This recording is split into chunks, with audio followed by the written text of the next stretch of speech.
Welcome to the Road to Kill Tony, the show where we celebrate Kill Tony history and remember every single episode and every single bucket pull.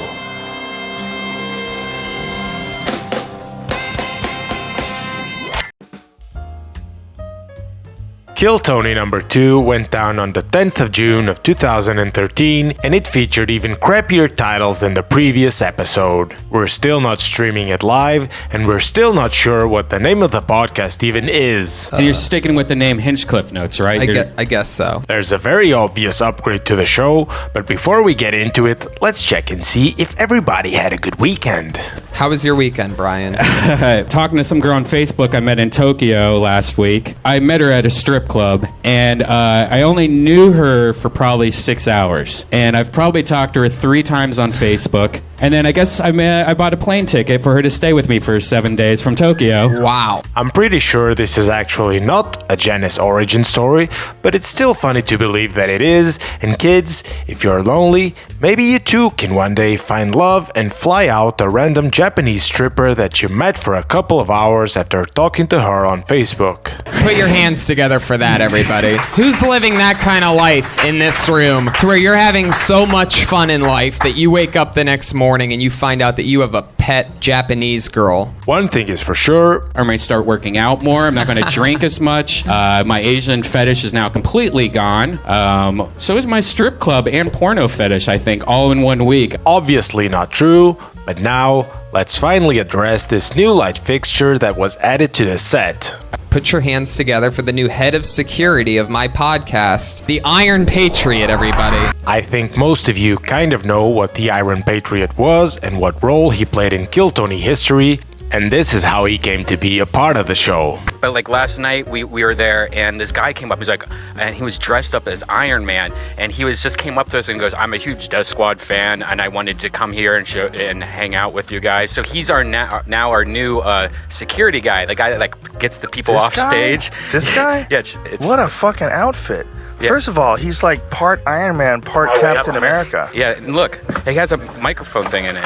I will lead Death Squad into battle against anyone who would threaten our way of life. The way that we met him was about 7 minutes before the show started. Brian and I are standing outside and we hear this squeaking noise. And we look over by the doorway, and this is walking towards us. And his first words to us were, after he finally stops and through this robotic voice, he just says, "Nice to meet you guys, really big fan." The lore of the Iron Patriot deserves its own separate video, explaining in detail who he is, how and why he was let go from the show, and how his life turned out after that. So for now, let's just enjoy his 33 appearances and bring out our guest for today. Put your hands together for my guest tonight, episode 2, Brody Stevens, everybody. I really wanted to be positive energy, yes, you got it, but to put it mildly, Brody's first appearance isn't a hit. He seems to be tired and uninterested, and he kind of takes over the show, dismissing guests too early and talking too much. I wouldn't want to shit on Brody for the sake of it. I obviously enjoy stand-up and the history of comedy, but even if this played well for the live audience, it's just not great podcasting. They were also still too stuck on giving advice mode, which they really take too literally, so expect a lot of wardrobe advice, what words you can say to advance your career, how to hold a mic, etc. Let's get right into those bucket pulls, but first, a word from today's sponsor. Do you have a cat that has a stupid face? Do you release air where poopy comes out? Then you need... Kitty Fart Cup. You fart in a cup, put it in the cat's face. Look at his reaction, ha ha ha, you suck. Kitty fart cup and puppy fart mug should always be used to torment animals or drinking beverages. Red Band is not responsible for farting inside your animals unless you shrink yourself down using magic. Okay, so I have this new sick setup for our bucket pull segment, so let's give this a try, shall we? We're going to go over the interviews this time, no matter how painful they are, but we'll skip around. And let's try to rank these guys, and we'll try some other stuff and see what works and what doesn't. Thank you for watching, guys, and please drop a like and subscribe to support the basement. Here we go. Anyway. I'm a positive energy guy. I want to see these young comedians. I'm excited to check out what the competition, what's out there, the talent talent pool. Yep. So everybody's going to do a minute, and then we chat with them, and then we do the next person. Ready? You got it. Here we go. First up. Put your hands together. Doing some talking about drinking. It's Doug Fagger, everybody. Thank you. Thank you. Been treating my body like shit lately. I've been drinking too much. If my body were a temple, it'd be Temple Grandin. I had to Google what the hell a Temple Grandin is, and they are going to address how ridiculous it is to use such an obscure reference that no one is going to get, but in short, she's an autistic lady who messed around with animals. Well, I didn't speak until I was 4. Now I have a BA and a master's, and I'm studying for my doctorate. Definitely would have gotten a golden ticket. Temple Grandin. Got so drunk the other day I had to take a cab from Burbank to my place in Hollywood. I realized about halfway through that it might have just been cheaper to get the DUI. So by the time we got to the freeway, I think I would have had enough money for bail. By the time we got off the freeway, I think I would have had enough money for a lawyer. By the time I got home and paid him, felt like I had been raped. Might as well have spent the night in jail. Are these cab drivers any better at driving than I am when I'm drunk? They're swerving through traffic, they're cutting people off, they're swearing at people, or at least I think they're swearing. I don't know, I don't speak Farsi. What I'm trying to say, guys, friends don't let friends take cabs. That joke kills. Literally. How am I supposed to stop drinking when everybody wants you to go to some happy hour after work? Everybody's like, oh, come on, Doug, we're going to happy hour. Everybody's going. But happy hour's the wrong name for it, because happy hour's never just like an hour. Happy hour's like 3 hours. And then a happy hour turns into a crazy night, which turns into a shitty morning, which makes you want to go to another happy hour to take the edge off. That turns into like a forgotten wake. And there you go. So this is the first time the cat noise was played after someone went too long. They didn't even explain it in the beginning, and apparently it could have happened last episode, but no one went too long. This guy got some laughs and you can really feel the empty room. The set is actually a good lesson in cadence and structure. He kept tagging his initial premise of how he might have spent the cab money more wisely, getting more and more ridiculous each time, and then expanded on the topic. Let's see if there's something worth rewatching from the interview. Give him a nice hand, yes. Doug, stay upstage. Stay on stage. All right, first of all, I love what you're doing. You're the first person in the history of the show to run the light, which is exciting. We got to hear for the first time ever. That is the new. That's exciting. Yeah. We didn't have that last week. We went through 15 people last week and nobody ran the light. Yeah. I could tell you were going to close on the thing and then you went into new material. It was pretty interesting. I think the second part is stronger, but I can't really do the second part without the first part. Love, first of all, let me just settle down, Doug. Okay. Just take it easy. Don't make me get the Iron Patriot on you. Okay? No, just relax. No, we don't want that. Anyway, somebody's rooting for that in the back. The Temple Grand. Now that's a reference that I have never heard in 6 years. That's like an old Western actress, right? Wow, that's something no one knows. How many Nobody people by round of applause knew who Temple Grand was? One. That's a lot of people. I saw an embarrassed lady right here. I put her arm up for a second, but she's famous for essentially being autistic and being able to do a lot of things subsequently. You know who a more famous autistic person is? Josh Meyerowitz. I thought you might go there. If you're gonna use an autistic person in your joke, you better use our friend Josh Meyerowitz, or else we will have him apologize to you so hard. Yeah, yeah. That's too deep of a reference, though. For real, though. Too deep of a reference, for real. Okay. And also, when you DUI, you could kill people, and driving drunk is not cool. Yeah, and anywhere you perform, you're hoping. No, listen. Anywhere you're performing, you're hoping that people are drinking. A DUI joke, it's really tough to pull off. A, B, I mean, it can be funny, but what you'll notice is that most of the venues that you perform at, they really don't want you talking about that because they want people to buy 3 or 4 or 5 drinks. And the farther out you get, I mean, it's not cool that places tell you what you should and shouldn't talk about, but the farther out you get, the more you find that. So, Brody, what did you think? All last week, by the way. What I think? I've heard. I like the cab stuff. I've heard. It's not a fresh topic to me. But you told it well. You created a nice picture. I would say mic technique. You want to it just depends on the volume though. Like I'm sticking the mic in my face, but I think generally you want to have the mic here where the audience can see your face. When you're eating the mic, they can't see your face. I mean, I think the mic is low, but you're holding on your chin. Yeah. Maybe that's comfortable for you, having the mic on your chin like that. It's a comfortable feeling. I disagree. Yeah, maybe it's a comfort. Maybe it's. But ideally, and I think it just could be the microphone. You want them to see your mouth. I thought that your stuff was concise. To do a minute's is hard, but the cap stuff, it's good. I mean, there's a beginning, middle, and end. I don't agree with that, by the way, Brody. Don't agree with what? Tell me.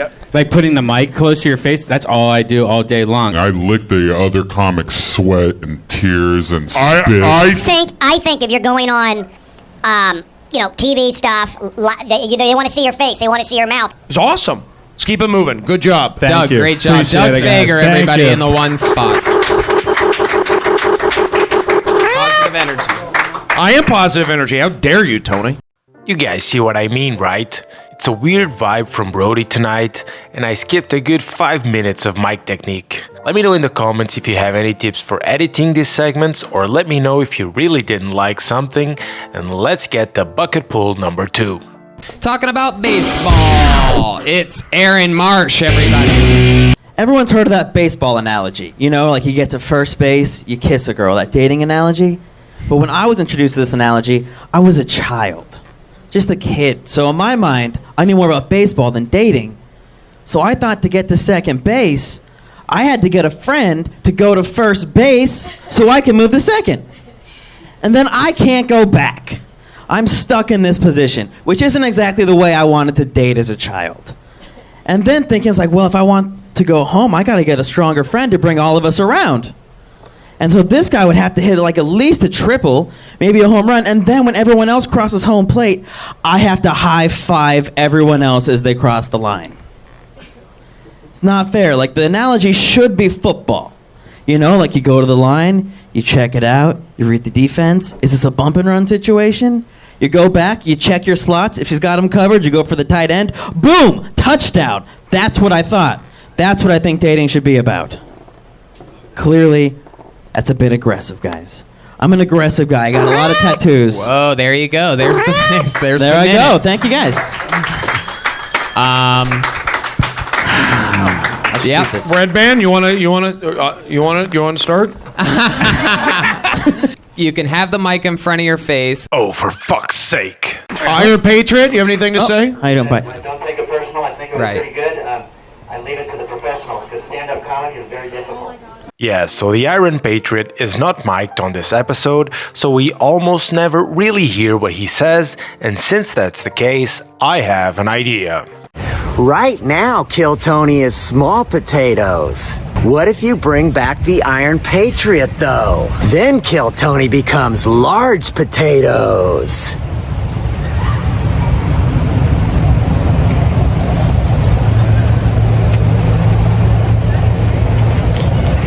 Hello, Tony. Sorry, wrong clip. I have absolutely no idea how that got in there, and what I am proposing is to skip most of it, especially if it's totally unintelligible and unfunny. And now here's an argument that's just funny as hell given how the culture around the show has shifted.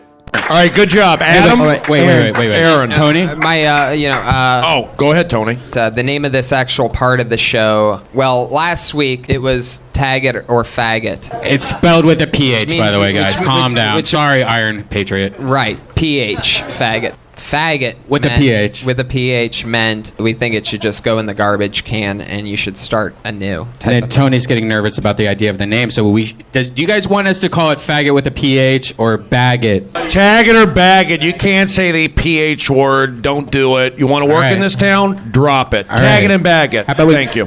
There's just a couple words I don't like, and that's one of them. All right. I don't like that one. Even with the PH. All right. I feel like so many people are going to be against me when I make it in a couple years that the last thing I want are people like, hey, look, he was calling people faggots all the time because it's just... Hey, look, man, if you still hate Jews as much as me, then I don't care what you do. What? Oh, we're losing Brody. He's just Brody, I'm sorry. Here's the deal. This is what I'm talking about. All right, so what do you think we should do? Tag it or bag it? Tag it or bag it and keep it moving. We got a big list. Right. Keep this thing going. Okay. Yeah, times have changed. The next guy up is Jerron Horton. He was on episode 1 and he wrote for the Tom Brady roast and for I'm Dying Up Here, a great show where he is also on screen for a bit. He will go on to be a guest on Kill Tony a couple of times, so look him up online and tell him I sent you, okay? Let's check out his minute. It's cool being black, you know. We get a whole month to celebrate our history. But we're always complaining about having the shortest month to celebrate our history. You know who has a shorter time than us but never complains? Sharks.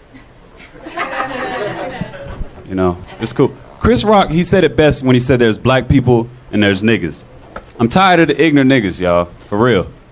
I'm convinced like all niggas hate the game Monopoly because you actually have to buy shit that appreciates in value over time. There aren't any Escalade dealerships or Foot Lockers on the board, so... Like, I'm guilty of it too, though. Like, I remember the day I found out I was ignorant. It was the same day I got shot, and as I lay there... And like, as I lay there bleeding, like, the first thing I thought was, damn, I can be a rapper now. And that's the end of that joke. So. Fuck yeah. I would say I wouldn't wear. I would dress better because better. Yeah. The interview is pointless, and the minute is a pretty lukewarm okay for me. But we'll get to see much more of Jerron Horton, so let's skip right to the next guy. Hi, my name is Jim. That's G-E-M, and I recently had sex with a 24-year-old lady. Yeah, it was awesome, and it was all thanks to cannabis. Yeah, I grow medical cannabis as well as being a comedian. I'll let you guess what I make more money at. All right, so I'm walking down Highland, and then there's this chick in a bikini. Long story short, she comes back to the house. I cuddle with her all night. The next day, I smoke one hit of the sledgehammer, blow it in her mouth, grabs my hand, takes me in the bedroom, fucks my brains out. 24-year-old girl, it's great. I'm 43, it was a treat. Now, the oldest lady I've ever had sex with was 54. I did make out with a 70-year-old once. Oh. But in my defense, I was high on ecstasy. And he kept pouring the cocaine on his lips and making me lick it off. That was the only way I could have it, so. All right, my name is Jim, thank you. To Brian and I, 24 makes you a cougar. Yeah, absolutely. I'll go to Brazil and do a 16-year-old. You need to go got it. Okay, guys, I'm still struggling to create an actual executable workflow for this format, and I know most of you guys don't care at all about how hard it is to do this, but I've just made the executive decision that moving forward, we won't actually cover every single bucket pull.